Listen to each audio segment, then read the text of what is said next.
Hey everyone, welcome to AMC Movie Talk for movie fans.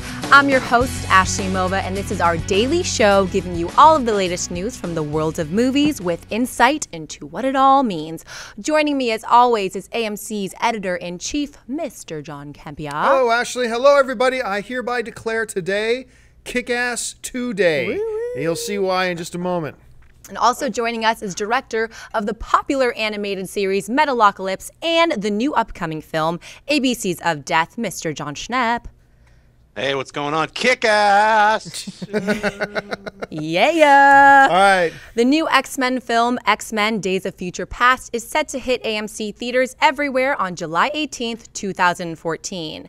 We already know many of the original and first-class cast members are returning, but one of the names that many people have been wanting to see return is Alan Cumming as the mutant Nightcrawler.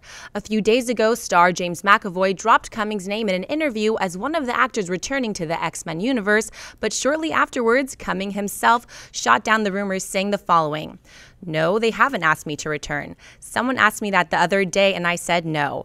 I know the one that's coming up shoots this spring, but I wouldn't be available anyway. I don't think they have. I was going to meet my manager for dinner later. I was going to ask him about it, but no, I'm sure they would have told me had they approached."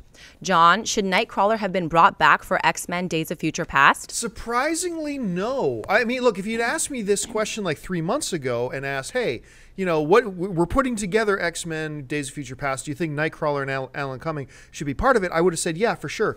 But now that we know that all these characters are coming back, I mean, all the guys from First Class and all these guys from the original, it just feels crowded now. And for that reason and that reason only, I don't think they should have brought him back.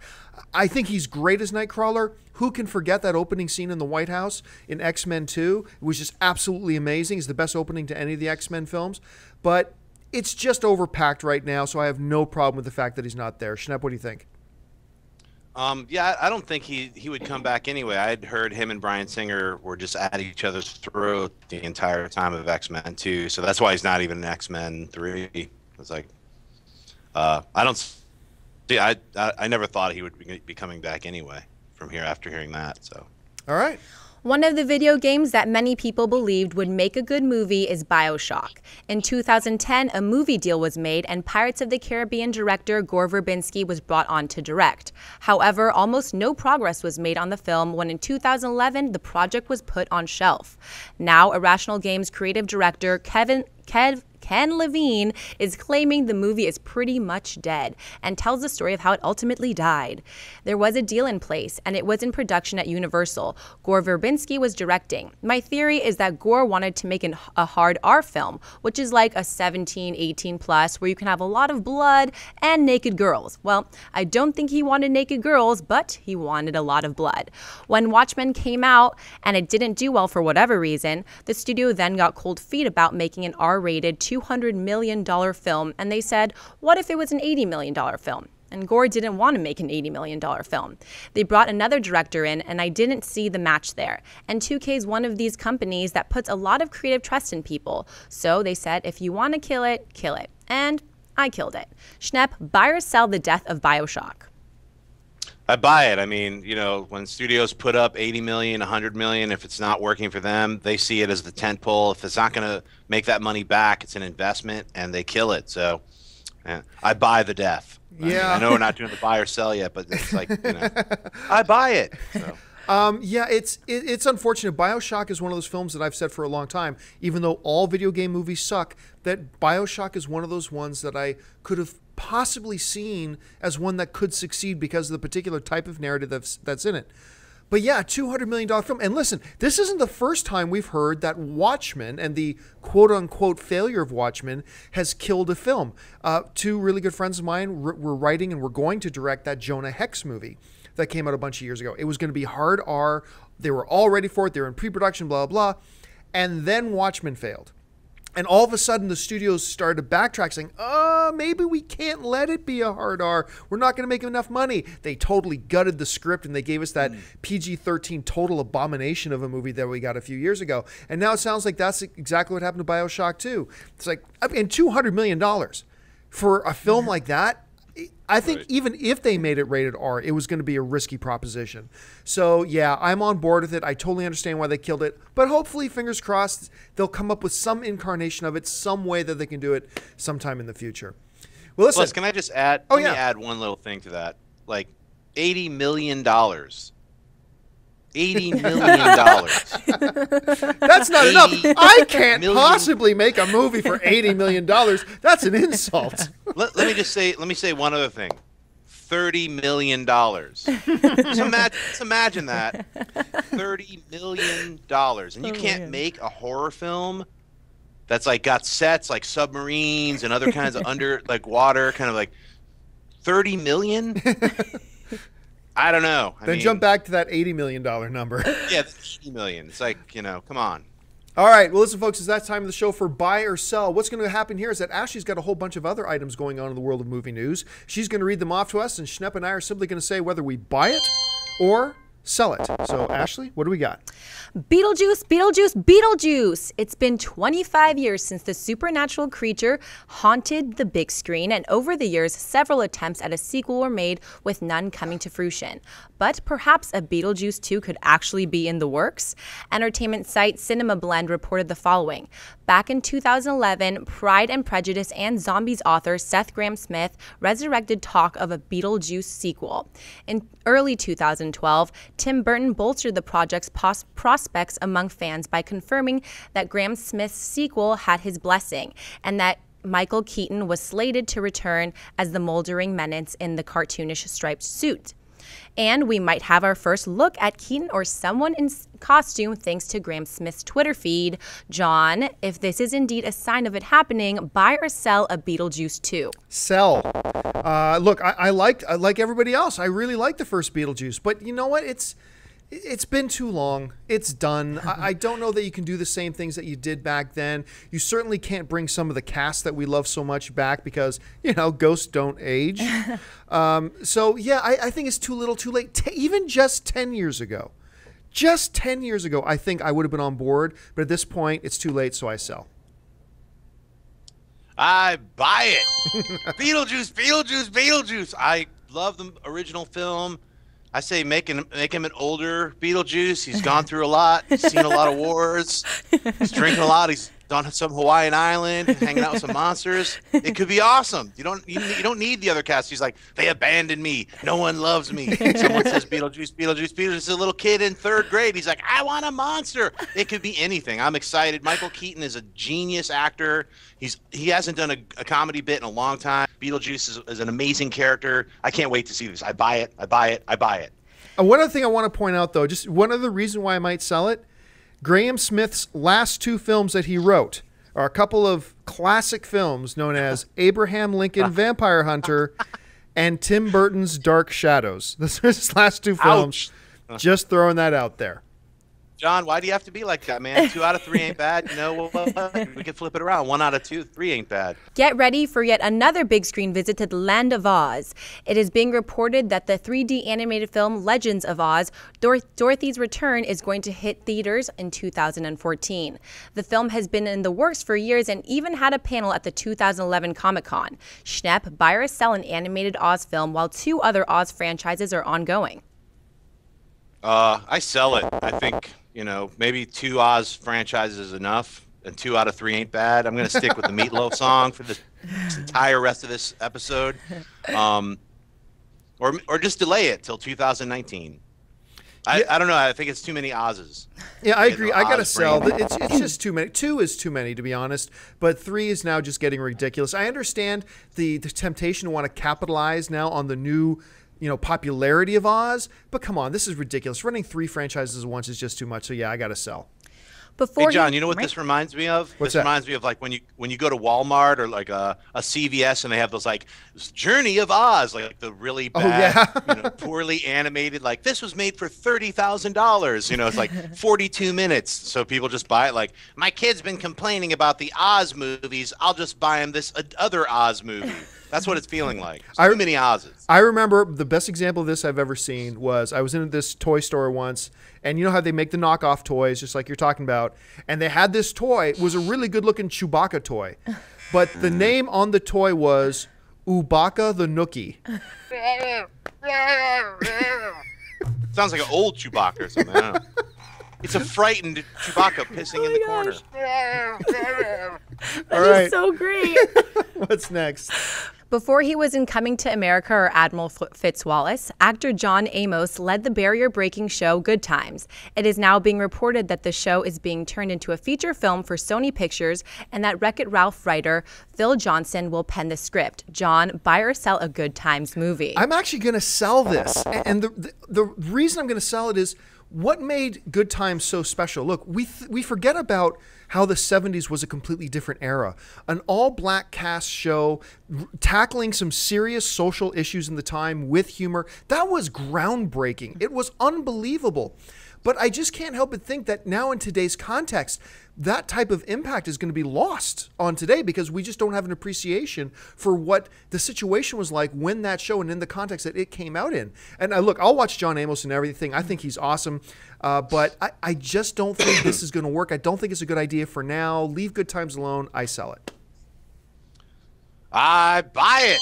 Good times, ain't we lucky we got 'em? Good times, dynamite. I want to see that now. Bring Jimmy Walker back. You know, have him walking. All of a sudden, it's like, bam, 2013, walking in the streets. He's a dynamite. It's gonna be crazy. Just think about Black Dynamite, and then add some Good Times. Shake pepper on that. I think it's an explosive hit waiting to happen. Good Times. I don't know if you want to go that extreme and make it like a Black Dynamite, but I remember watching Good Times when I was a little kid, and I loved it. And I think it could translate into a really cool, fun movie. So I buy it. All right. Not a lot of explanation needed for this one. The very first red band trailer for Kick-Ass 2 has just hit the web. If you haven't seen it, we've put a link to it in the description box below. So, Schnepp, buy or sell the first Kick-Ass 2 trailer? I'm so happy. John Campy emailed me this morning. It was like, yo, Schnepp, have you seen the Kick-Ass 2 trailer? And my head exploded. I was like, what? He sent me the link.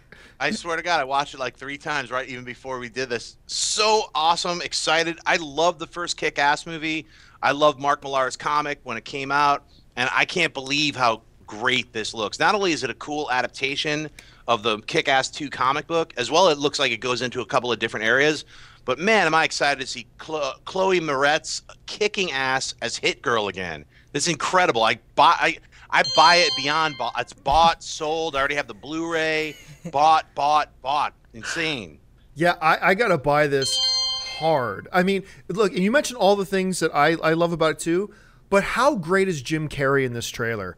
I was kind of afraid he would have his standard sounding Jim Carrey kind of clown voice. I almost expected him to pull out the baseball bat and go, "All righty," or something like that. Yeah. But he sounded great. I mean, Dennis and I were watching it, and it's like if you didn't see that it was Jim Carrey and you're just listening to the voice, I wouldn't have known it was him. I think, look, the fact that he's now the mother effer, Christopher Mintz-Plasse looks awesome, raising his evil army. This is exactly the trailer I was hoping to see. They've captured the total tone and spirit of the original, but at the same time, you could tell they've progressed. It's not just the same movie. They've progressed. This feels like a natural progression. This looks awesome. I cannot wait for this movie to come out. Awesome. Remember Veronica Mars? Well, apparently they're now trying to get a movie made, but here's the catch. They're trying to fund the project through Kickstarter. Kickstarter is the fundraising site where you list a project you're working on, and the public have the option of donating to it in order to fund it. If you raise all the money you said you needed within the limited amount of time, you can get your project funded. Our very own John Schnepp just raised over $115,000 to do his documentary, The Death of Superman Lives, What Happened. Kristen Bell and Rob Thomas are trying to raise $2 million to make the film and have raised almost $300K since this morning. John, buy or sell a Veronica Mars movie? You know, I've been wrestling with this all day, but I'm going to sell it. And it's not because it's Veronica Mars. I know there's a lot of people who want to see Veronica Mars movie. And on the plus side, there's something about this that I do like in the sense that if fans want this movie, they now have an avenue and a mechanism to make the film happen. You know, if you offer, Firefly fans and Serenity fans, hey, if we raise $4 million, we can do another Firefly movie, the fans would jump all over it. But here's my problem. This is why I sell it. I love the concept of Kickstarter, so people who have great ideas for projects and inventions and stories can get them made. But the people behind this Veronica Mars thing are all multimillionaires. Kristen Bell alone is a multimillionaire. The director is a multimillionaire. It's got studios that still hold the rights that are multi-billion-dollar studios. And they want to go to the public to pay for their movie? Remember, these aren't investors. You don't get your money back if the project makes money. These are just honest people who just want to donate to a project so it can get made. And I do have a fundamental problem with the notion of multimillionaires and billion-dollar corporations coming to people and say, hey, give us the money for it. We'll keep all the profit. We're not going to redistribute the profit. We'll keep it all. But, we don't want to dip into our multi-billion-dollar pockets to do it. So for that reason, I sell it. Schnepp, you've got a unique perspective on this, being a Kickstarter guy yourself. What do you think? I buy it. I mean, I understand what you're saying, but I've heard that argument a lot from a lot of different people who argue against Kickstarter, especially like you say David Fincher and the Goon animated movie asked for $400,000. They raised it. Well, why didn't David Fincher throw his money in? Well, I mean, honestly, it's like, you work hard, it's your job, you do a thing, and then there's this outside project that's like, hey, we need some of, like, you just worked your ass off for like 5 years and you now have $500,000. We want you to take a chance and put in $400,000 into the development of this movie and risk everything you've worked for 5 years. I don't think a lot of people are going to do that. It's not right to ask them. I think Kickstarter is actually a great place to like even the playing field. If someone puts in $40, they're not only like helping raise money to make something, but then they're getting something back. They're getting a limited edition Blu-ray, or they're getting a print or a signed 8x10, or you're actually getting usually about $60 or $70 worth of retail value back in exchange for donating some money. So I think, and it's a great way to judge something. Veronica Mars has been off the public radar for years. There's still a fervent fan base. Is that fan base worth enough money to make the movie? If they can raise the money to sell the movie, like to actually make it, then it doesn't cost anything, and then it's everybody wins. So I'm of the mindset that I think Kickstarter is a great, unique way to get eyeballs on a very specific property and raise that money, especially in the times that we live in now, where taking a chance on something that's over $5 million or under $100 million is really hard for studios. This is the perfect way to get eyeballs and see, wow, people really do want to see this. So that's where my mind is at. All right, folks, well, we've come to that part of the show, the mailbag. Listen, if you've got a topic or question you'd like us to bring up on the show, email us anytime at amcmovietalk@gmail.com. Every day we pick out a couple out of the mailbag and we address them right here on the show. Ashley's got a few of them pulled out. So, Ashley, what do we got? Elliot M. writes, hey guys, love the show. I was wondering, with Abrams currently tied up with making Star Wars Episode 7, what is the likelihood of him returning in time to direct the sequel to Star Trek Into Darkness? If he can't return, who do you see as the best fit to take over this franchise? Maybe Brad Bird or Rian Johnson? First of all, he's not going to be coming back to direct the third Star Trek film. Paramount already put out a press release a while ago that he is going to be involved as a producer. However, I got a sneaking suspicion it's going to be like a producer in title only. I don't think he's going to have time to be too involved, but who knows, maybe he will. But he's not going to be directing it unless something massively changes. As far as who I could see directing it, I wouldn't have thought of Rian Johnson, but I love the idea. When I look at the style that he did in Looper, I think that would actually translate really well to a Star Trek universe now that I think about it. So I love your suggestion. What about you, Schnepp?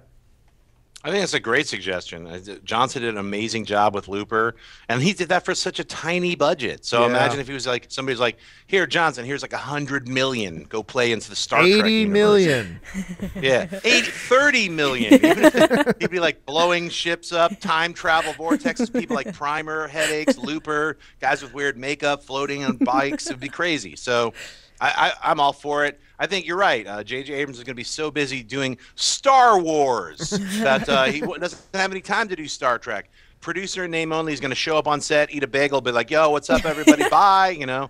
Show up, maybe throw some cool suggestions like, don't have the time worm, have the time vortex worm. What? Just throw in some tasty flavor on some Skype, whatever. He's going to be involved in some way as a producer, but man, he's going to be dealing with Jedis and TIE fighters. I mean, come on, Love it. You can't be mixing the two, Colton B writes, "Hey guys, love the show. Here's my question. With its gaining popularity in not only TV but in the video game world as well, do you think we could potentially see a Walking Dead movie in the next decade?" No. No, I don't. For a couple of reasons. One, it's really hard today to take a TV property and translate it over into a feature film for shows that are on today, because one of the reasons is that people are just accustomed to seeing Walking Dead for free. They're just accustomed to just turning on TV and watching it every week if they want. They don't have to shell out $20 or $10 to go to a movie theater and watch it. But also, I hope no, because I got to be honest with you, I'm tired of zombie movies right now. I think I need another maybe year or two. I'm kind of excited for World War Z because I think it looks a little bit different than what we've seen in other zombie films. It's got a much more global scale. Like it actually looks like the world is ending as opposed to just characters in a film talking about the world ending. So I'm kind of interested in that, but I got to admit, overall, I think I need 2 or 3 years off. I think me and zombie films need to take a break in our relationship and see some other people. So I don't think they'll do it, and I also kind of hope they don't do it. Schnepp, what do you think? World War Z looks like a Looney Tunes movie with swirling zombie vortexes. Run away from the zombie! Zombie vortex, That's what World War Z, I'll go see it just because it's clowny. So, it looks ridiculous. I love zombie movies. I'll see them every day. I will eat them for breakfast. I do not want to see The Walking Dead as a movie. Why? Because it's so awesome to see a zombie movie, a zombie television series, to be able to watch a zombie horror film with incredible gore, great tension every week is something I never thought I'd see in my entire life. And it's on TV. I don't want anyone effing with it. Do not make it a movie. I want my episodic zombie series Walking Dead. I skipped one last week, so I had the flavor of watching 2 in a row. So I don't want that going away. Keep it on TV. Make other zombie movies. Walking Dead, TV forever. All right. Gregorio F. writes, "First off, great show. I just started tuning in and really love the atmosphere you bring. Last episode, you spoke about Nicolas Cage and the possibility of doing a third Ghost Rider. I'm glad he said himself it would be a no. That being said, do you think there's a chance of a third National Treasure film? The first was great and the second one was weak, but I really enjoyed those films." As far as I know, there was talk. I think they had gotten a script together for a National Treasure 3, but I think those plans have been abandoned and kind of temporarily put on the shelf, and then that temporary status got changed to a permanent status, permanently on the shelf, I believe. So I won't be shocked if in a year or two we hear they rejuvenate the idea, but I think as of right now, there are no plans for National Treasure 3. Well, Schnepp, would you want a National Treasure 3? Hey, I didn't even see the first 2 National Treasures, so I have zero opinion on this. Make 4 more. I say make National Treasure 3, 4, and 5. Shoot them back to back. Get Cage back. Do it. I really don't know. All right. Jacob E. Floyd writes, "First, the best show I've ever seen on the web. I have a few questions. What do you think about a He-Man movie?" I'll tell you what, I would love a He-Man movie. I think, honestly, get past the cartoony nature of it. Just look at the mythology of He-Man. I think you got the building blocks for something pretty awesome. But even if you want to go campy and cartoony, I don't care what anybody says. Screw you. I love the Dolph Lundgren Masters of the Universe. I ate that movie up. I thought it was great. And I'll watch it if I'm sitting at home and I'm clicking through channels and it's on, I will drop whatever I'm doing and that's it. That's what I'm doing for the next hour and a half, watching Masters of the Universe. So personally, I would love to see a new He-Man movie. What about you, Schnepp? By the power of Grayskull! Yeah, you know what? I'm with you, man. That Dolph Lundgren 1980s He-Man is crazy. Remember that weird Yoda ripoff? Quildor. He's like, I don't know what you're going to do, He-Man. Like the little guy running around with the little sci-fi, what was it that he had, like a synthesizer that opened portals with music? Yeah, totally. And Courtney Cox. And Courtney Cox was in that. Courtney Cox. Yeah, come on, Frank Langella as Skeletor. Oh, I mean, that movie is incredible. It's also the guy who directed it was like, well, I see He-Man and the Masters of the Universe, and I think he talked like this as well. I see He-Man and the Masters of the Universe as a Jack Kirby's Fourth World. So he basically made Jack Kirby's Fourth World under the guise of He-Man and the Masters of the Universe. So if you watch it again, check it out. It's got all this Kirby cosmic flavor going on. I say redo He-Man, do a He-Man movie.